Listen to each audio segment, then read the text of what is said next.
Quando falamos de lendas urbanas, os assuntos podem variar de terror ao romance, e podem ser histórias desde origem milenária indígena até influências estrangeiras como a dos gregos. Algumas são mais simples e têm total ligação com o passado, como o famoso Homem do Saco, e outras dão medo quando descobrimos que existe um fundo de verdade, como a história da loira do banheiro. Então, no vídeo de hoje, mostraremos 5 histórias popularmente conhecidas como lendas urbanas do Brasil.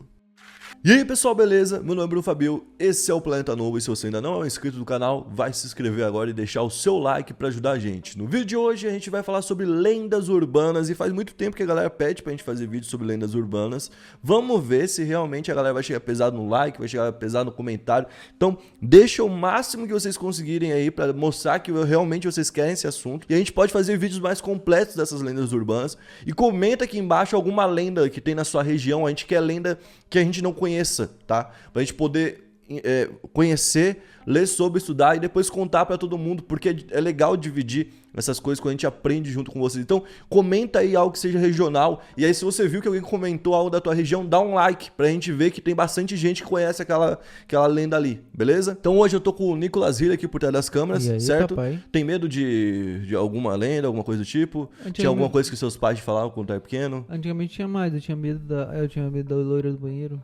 A loira do banheiro tinha medo? Pô, era foda, mano. Eu não chamava de loira do banheiro, eu chamava de Marinha Sangrenta. Também tem essa, mas é duas diferentes, né? Não, pior que é... Vamos já falar disso então? Vamos, Então tá. na quinta posição a gente vai falar da loira do banheiro. A loira do banheiro é uma história baseada numa história real, o início dela é real, e teria começado lá em Guaratinguetá, no início do outro século, tá? Essa seria a história real de Maria Augusta de Oliveira Borges, tá? Que com 14 anos ela foi forçada a se casar com um homem muito mais velho pela família, e quando ela fez 18 anos, ela estava injuriada da vida, estava muito infeliz e acabou se divorciando, se separando do marido. Com isso, naquela época não era nada muito bem visto, a gente tá falando ainda do final dos anos 1800, ou seja, do século 19 ainda. Ela foi para Paris, lá em Paris ela teve muitas doenças, ela nunca teve uma vida muito saudável e com 26 anos, em 1891, ela acabou falecendo. Quando ela faleceu, o atestado de óbito dela acabou desaparecendo, foi um primeiro problema ali envolvendo a morte dela. E depois que isso aconteceu, o corpo dela foi transportado lá de Paris aqui pro Brasil.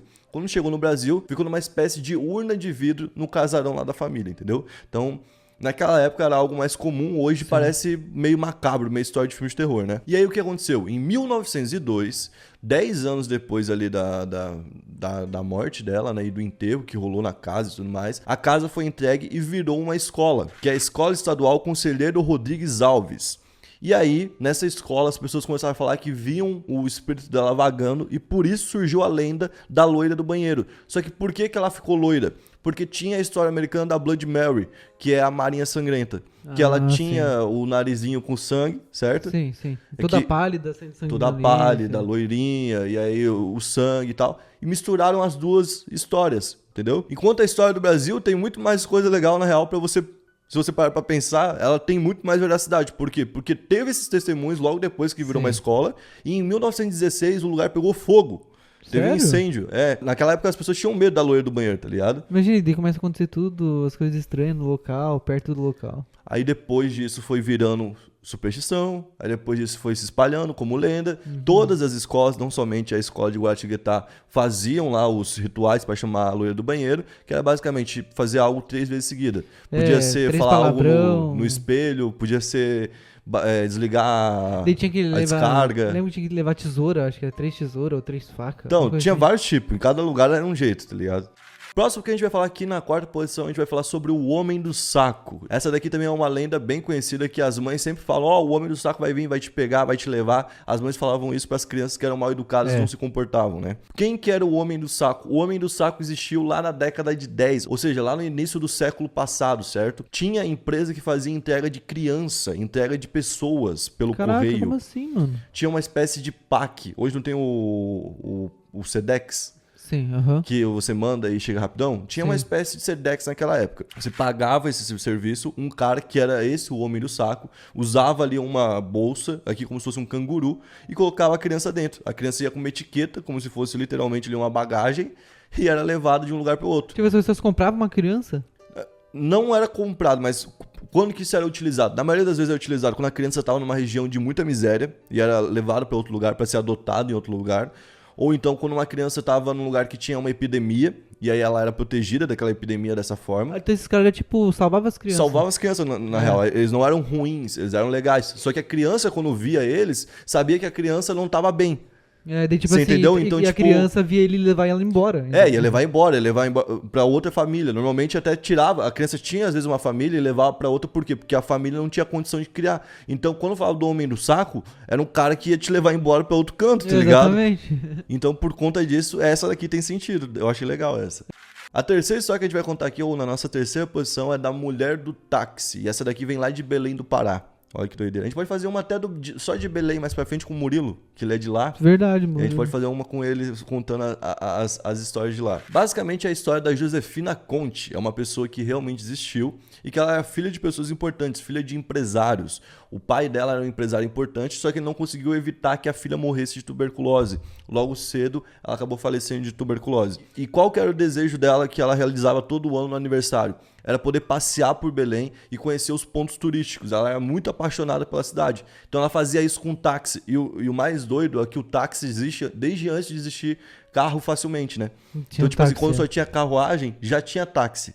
Era carro-táxi. Era Carruagem, táxi. Lembra que a gente pegou um Uber em São Paulo que o cara falou, pô, meu avô, já era um senhor de idade, falou, meu avô era táxi antes de existir carro, na época que era ainda só carruagem. Então ela usava o táxi para poder andar ali por Belém, toda vez que era aniversário dela, no dia 19 de abril, e ela acabou falecendo. Aí quando ela faleceu, veio a lenda de que ela continuou andando no dia 19 de abril pelos táxis.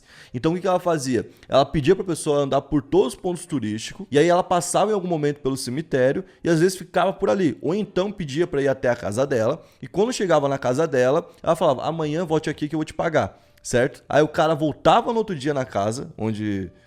tipo no dia 20 de abril, no dia seguinte, né? E quando chegava lá, os moradores falavam, não tem ninguém aqui que mora com esse nome. Aí a pessoa via as fotos assim na parede. E quem é essa pessoa? Ah, essa é a antiga proprietária que viveu aqui há muitos anos atrás. E que morreu. Tipo, tá ligado? Aí as pessoas em Belém têm medo no dia 19 de abril de trabalhar de táxi. Tem taxista que não trabalha nesse dia. Por Uber hoje em dia.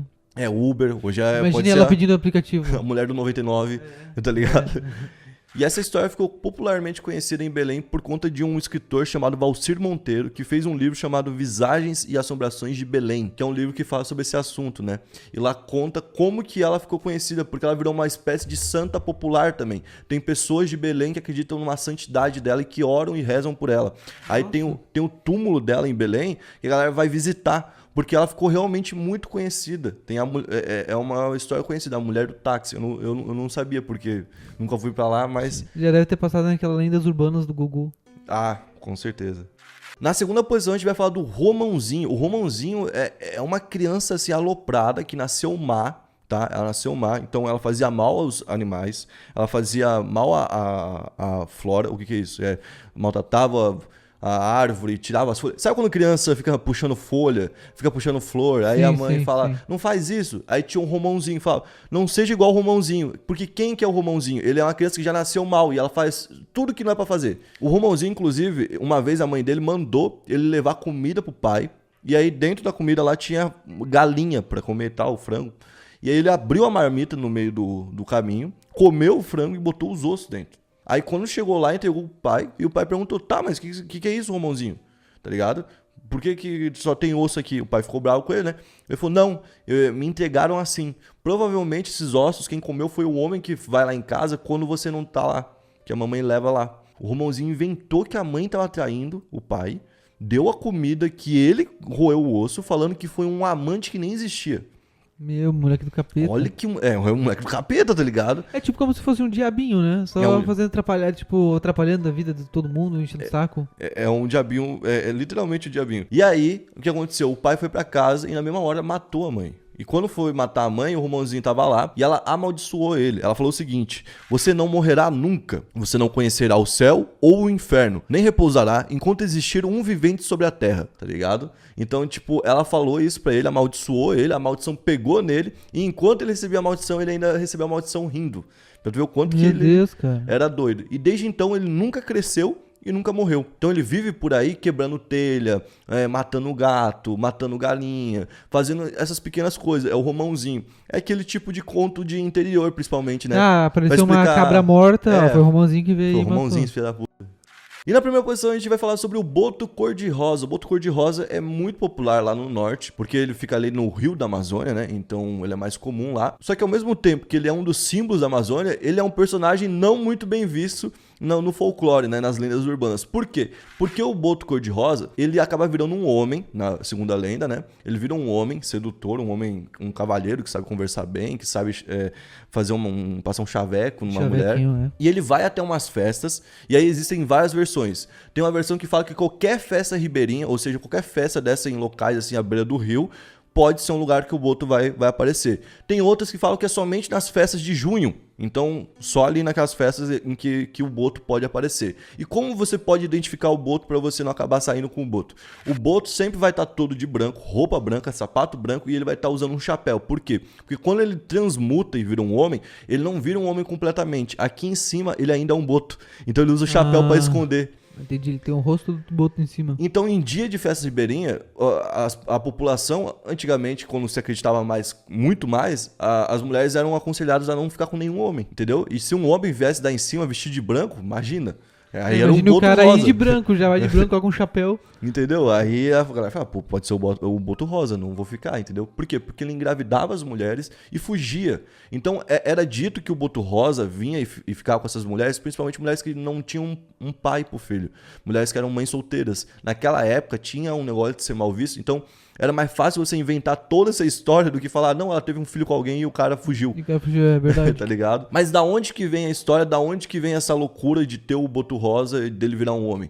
Provavelmente é uma influência estrangeira, uma influência lá dos gringos, porque os índios não falavam isso antigamente. Então quem falava isso eram os gregos. Os gregos falavam isso lá dos golfinhos, que são meio parecidos ali com o boto rosa, né? E lá nas histórias deles, eles falavam que a Afrodite, que é a deusa do amor, e que tem tudo a ver com sexo e tudo mais, usava os golfinhos. Os golfinhos eram um símbolo dela, entendeu? Então os golfinhos eram totalmente atrelados ao sexo. Inclusive os golfinhos transam porque querem sentir prazer, não porque querem reproduzir. E são um outro animal, assim como nós, que faz isso. Ah, eles por prazer mesmo. Por prazer. Ele quer sentir prazer, não quer fazer um golfinho.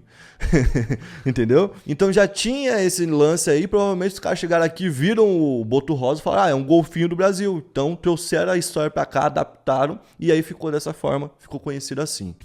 Bom, se você curtiu esse vídeo e quer mais uma parte das lendas urbanas, eu sei que você vai deixar bastante comentário, vai deixar bastante like, e eu quero deixar um anúncio. Dia 21 a gente vai ter aqui assunto sobre Brasil aqui. A gente foi lá pra Bonito, no Mato Grosso do Sul, a gente gravou no rio mais transparente do Brasil, e a gente gravou com um monte de animais legais. A gente gravou, por exemplo, com tuiuiu, a gente gravou com sucuri, a gente gravou com jiboia, a gente gravou até com piton, né?